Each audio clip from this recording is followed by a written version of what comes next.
Hi everyone, Elise and Dan here, and a little bit of Eddie. He wanted to say hello.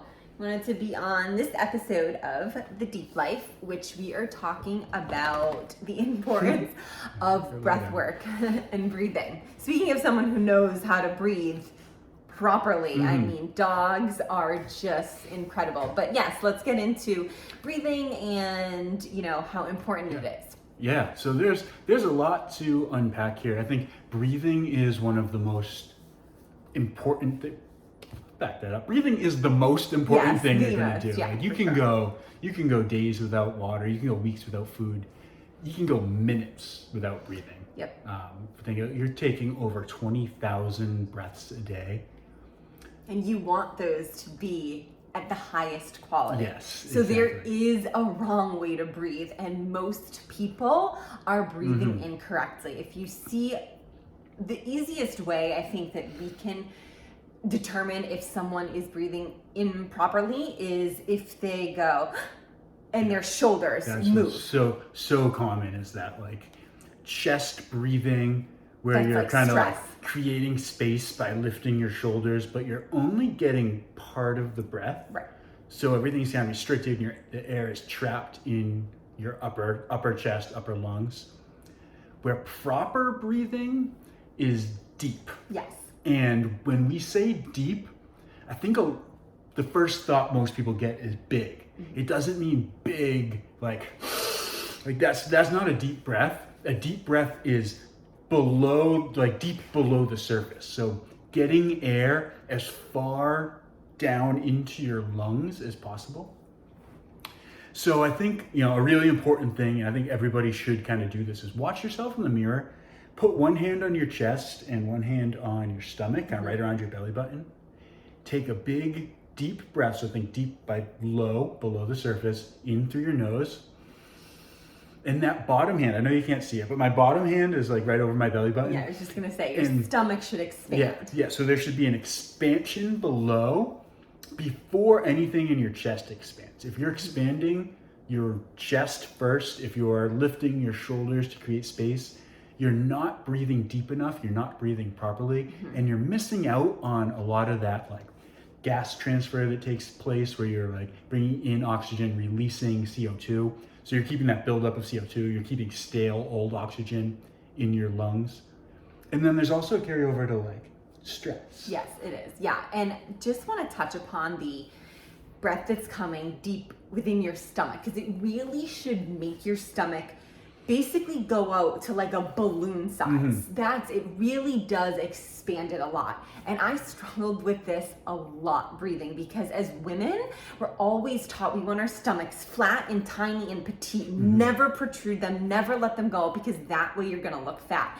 I mean, psychologically, through my eating disorder, a lot had to do with like, I didn't want my stomach protruding, but I found that once I was able to relinquish that thought and breathe from my stomach, it was a life changer. Everything was so much easier. My workouts became easier. I knew how to properly breathe. My digestion improved. I was able to I felt the quality so easily and so beneficially so quickly. You have to get over that stigma of like, don't make your stomach go hard. Like I basically, when I breathe, I really do look pregnant. Yeah. It's supposed to go out. It should go out and in. Yeah, there should be space. Yes, but okay. That's great. That's such a good important point. And it's like, there's so many things that can influence our breathing.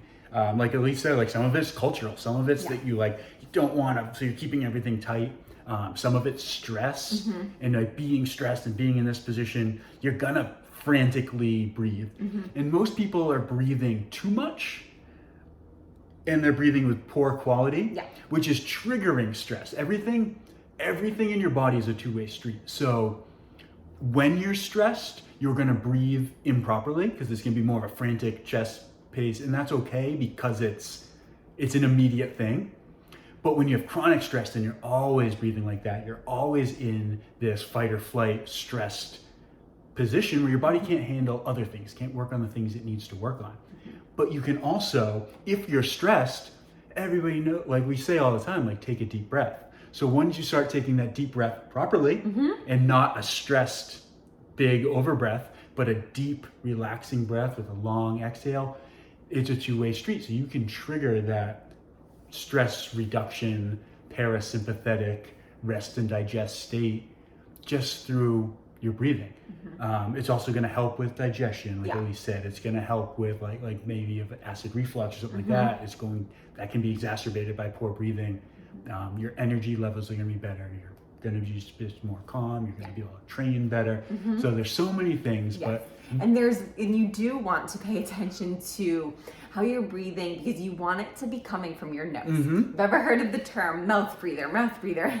There is like kind of a silly connotation, but yeah, people are mouth breathers and you don't want to be. No, you want to breathe in and out of your mouth. If you've ever seen us, even working out, depending on what we're doing, we're really trying to always have our mouth closed. Your mouth is for talking and eating. Dan always says this to me, always.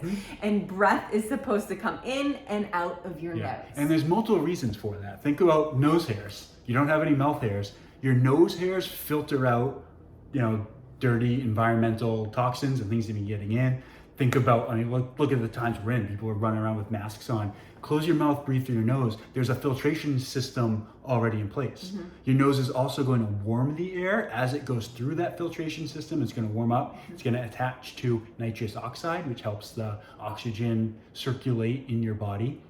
So you're cleaning the air, you're warming the air. You also can't properly access your diaphragm and your internal abdominal muscles when you're breathing through your mouth. It just doesn't work. The way it works is you trigger it through your nose to expand your diaphragm, to expand and make space deep in your lungs, and to actually breathe properly, get the gas transfer that we've been talking about through your lungs, release the CO2, and have everything working properly. So there is a right way to breathe and a wrong way to breathe.